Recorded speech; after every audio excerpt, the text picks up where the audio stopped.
Now it's tea time with the Pronoun, sponsored by CH Insurance on News Radio 570 WSYR on 106.9 FM and live everywhere on iHeartRadio.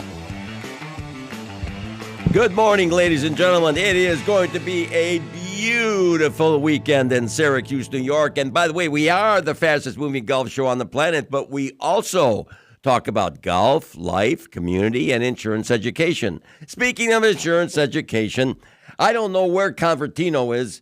Joe Convertino Jr., president of CH Insurance. He's somewhere in the United States of America, but he's broadcasting remote. So let's pick him up right now. Good morning, Joe. Good morning, Perry. Hey, it's kind of nice to sleep in, and, I got that pumpkin shootout here at 9 o'clock, so it's nice not to drive down to the studio, but I miss seeing you, my friend. Good morning. Yeah, good morning. Listen, don't say too much about the pumpkin shootout because I have a surprise for you. We are going live to the Chiyuchika Country Club in Rome, New York, because this is what I believe is the last competitive tournament in Central New York, by the way. I don't know how many years it's been going on, but we're going to talk to Tom Knish about it. Yes, that'll be fun. I'm a little tired. Watched that Yankee game last night, Perry, but it was, as I was telling you off, 6-3. No, I didn't watch it. I had to go to sleep. I can't stay up that long. All right, listen. Okay. Our first guest, it's the fall. You're going to be playing in a tournament in another hour, 2 hours or so, plus or minus. Guess who we have as our first guest? Oh. It's because it's the fall. We're going to talk about the blood, the head, the hands, the feet, the stomach, and the layers. I don't know anyone else who can tell us about all of those facets of our body other than Dr. Holly Noun. By the way, she's become a little superstar on this program, Good morning, Dr. Noun. Are you there? Good morning. Yes, I am here. Oh. Good morning, Holly. When is your contract coming up with that? Yeah. I don't know. Perhaps I'll need to think about an agent for negotiations. Yeah. Oh, no. Please don't sick Joe on me, Dr. Noun. Please. Because he's always giving away money to charities. Anyway, all right. So, Dr. Noun, we've talked about this subject every year before when fall starts, and people think that most of the people that play golf, by the way, 80% of them have already put their clubs away, but there are a group of about 20% who have not touched their clubs. They're still in the trunk of their car. They're going to be playing fall golf, and we're going to start off, first of all, with the blood. I know you've talked about the blood, but you heard what I said about the blood, the head, the hands, the feet, the stomach, and the layers, right, Doctor? No question about it. Well, tell Joe what he should be doing today. I'll tell you. So we often talk about the importance of preparing the body to do activity. And the more effort you put into preparing the body, the more optimally the body is going to perform. And that's true regardless of the temperature outside. The key with the fall, especially in Central New York, you all have out here in Massachusetts and Rhode Island, we call where you live the snow belt. So you, with that sort of moist, intense cold weather, you really, really need to focus on that preparation time. And the reason being, because as you decrease the temperature of the muscles in the body, you increase resistance to movement. And that is the antithesis of the golf swing. If you think about the golf swing, it is a ballistic movement.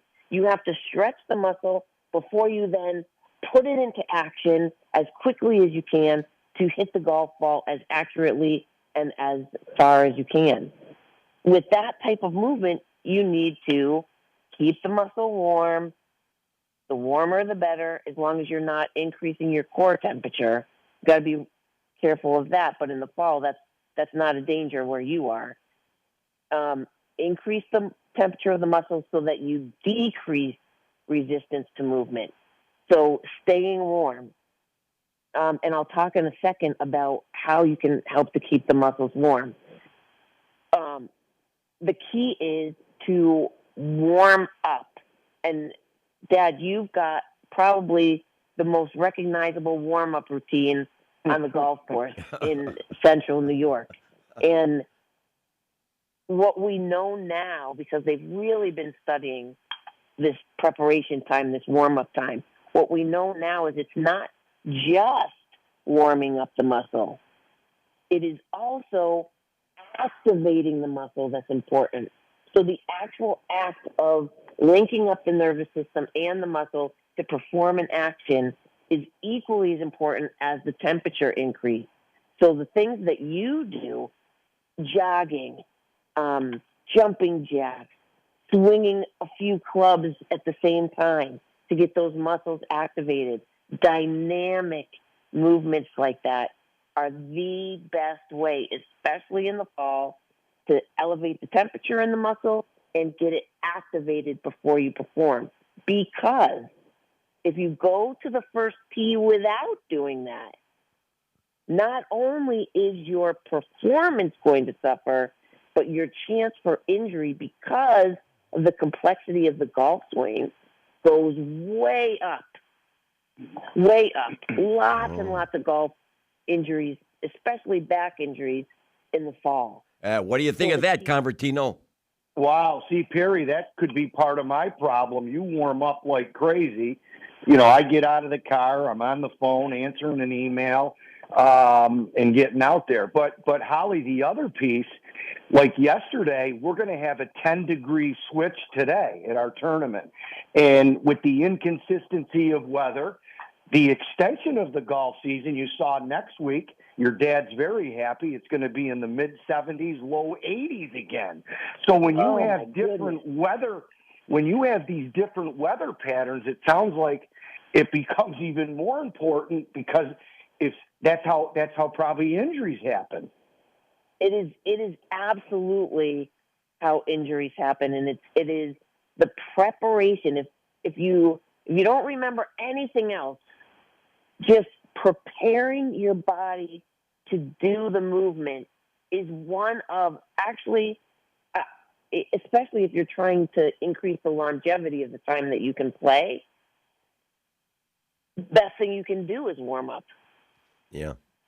Well, it's the most important thing you can do. Well, the with regard to the warm up, that gets the blood. I know how warm the blood has to be before it is before your body is ready to produce some type of a golf swing. You've told me this. It's etched in my mind, Dr. Noun. You told me the blood has to be 104 degrees. Is that true? Yes. Well, that is, I mean, we've been talking about this stuff in the fall for many years. And at one time, that number was kicked around. And now the temperature is, for optimum activation and performance, is even less than that. But the bottom line is the muscles need to be warmer than your core temperature, unless everybody's core temperature is different. But for argument's sake, let's just say 98 degrees. Mm-hmm. It has to be warmer than 98 in order to reach your optimum function. And that means, and you cannot just, I do know some people say, well, I'll be warm enough if I just put on an extra jacket. It's not just the temperature. It is the fact that the muscles get activated. Yeah. Those two things. Yeah. Now, listen, one more thing, Doctor and Joe. Depending on the temperature, for me, most of the time, I'm going to be wearing 3 layers of clothing if the temperature is in the 70s. If it goes down to the, let's say, low 60s, I might even consider putting on 4 layers of clothing. If it goes into the 50s or 40s, there are times when I put on 5 layers and sometimes 6. But oh God, yes. Harry, at the battle of the shore we had 2 weeks ago, doctor, I come out. We played 9 holes. It was probably 60. I go, Perry, you're bundled up like it's winter. Now I know the secret. It's the heating of the blood that makes your dad such a good golfer. Oh, interesting. Yeah.